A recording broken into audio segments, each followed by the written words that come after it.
Now, if between Turkey and Syria, the death toll has gone up to nearly 17,000. Amid all of the death and devastation in these countries, there have been also stories that give you hope.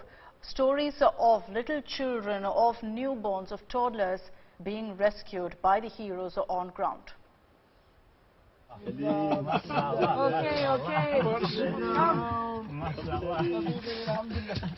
A 2-year-old child and her mother were rescued from under rubble in Haiti. It was more than 36 hours. White Helmet Rescue Team kept singing and talking to this little girl trapped under the debris of what was once her home as they kept cleaning the path to pull her out.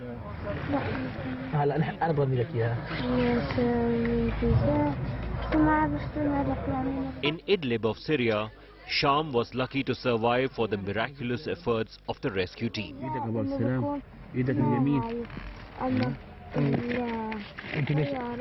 But not everyone was this lucky.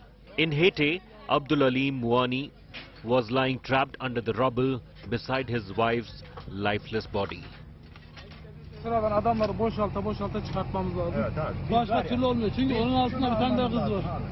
Hanım var. Ben onu görmemiştim. Hanım var. İşte ben size diyordum da orada 3 tane var ya. Abi adam işte. 3 days after the earthquake shook the ground and his house came tumbling down like a pack of cards, Mouani survived, but not his family. Rescuers are now lying on debris with their ears to the ground to trace any sound of life left under the piles of rubble. Hopes are fading fast to find anyone alive as 72 hours have passed since the earthquake of 7.8 magnitude struck Turkey and Syria on Monday. Sometimes they are lucky to find a life and are able to pull the person out, but now, more often, they are not. Locals working side by side with the international rescue teams have not given up hope despite the ticking clock tipped heavily against their success. They are still searching and working hard to reach out to save any possibility of life in Turkey and Syria. Our next story is a truly remarkable one. The men we're talking about were the subject of 2 award-winning films. The documentary, The White Helmet, named after them, won Best Documentary in the 89th Academy Awards. And Last Men in Aleppo won the Grand Jury Documentary Prize at the 2017 Sundance Film Festival. They were also the target of the Russian state-backed media RT and Sputnik and Chinese Xinhua, who called them terror organizations. We're talking about a group of volunteers operating in the Syrian conflict zone, remaining untouched by the accolades or the criticism. And amid this earthquake, they once again stand out as heroes.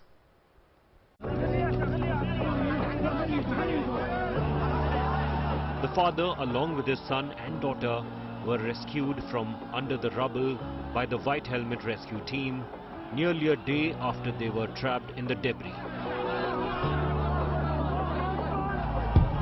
Another city in Syria, same story. Another family is pulled out of the debris by the White Helmet team, while the crowd cheered.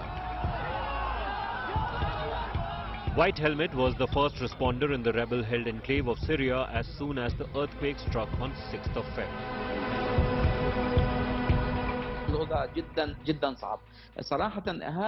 The situation is really tough. We are feeling pain and we have been appealing for aid since the first hours of this earthquake. I swear, we don't intend to use those tools except to save whoever can be saved. To be honest, we reach a person who died some 15 minutes or half an hour ago.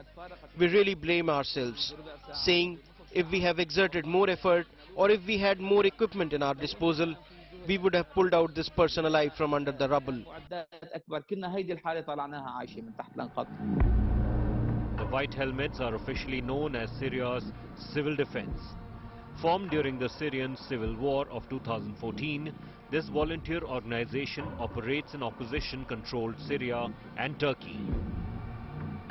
They are known for the rescue and evacuation work, and they proclaim themselves as neutral in the Syrian conflict. But they are not on the best terms with Syrian President Bashar Assad. foreign funding to white helmets stopped in 2018, and since then they have struggled. When the disaster struck Syria and Turkey, they were out with their limited resources, on their toes, digging through rubble for signs of life. And that's how they found the mother in her dying minutes, giving birth, trapped in debris of collapsed buildings.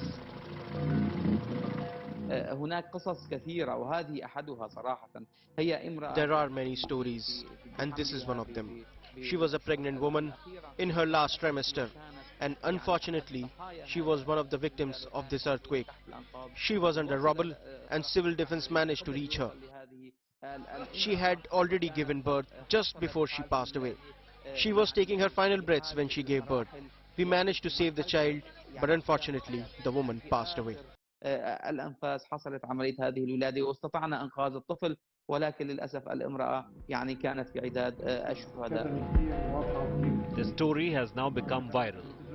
It's a story of life springing out of disaster in resilience and secured by impartial rescue work of the white helmet.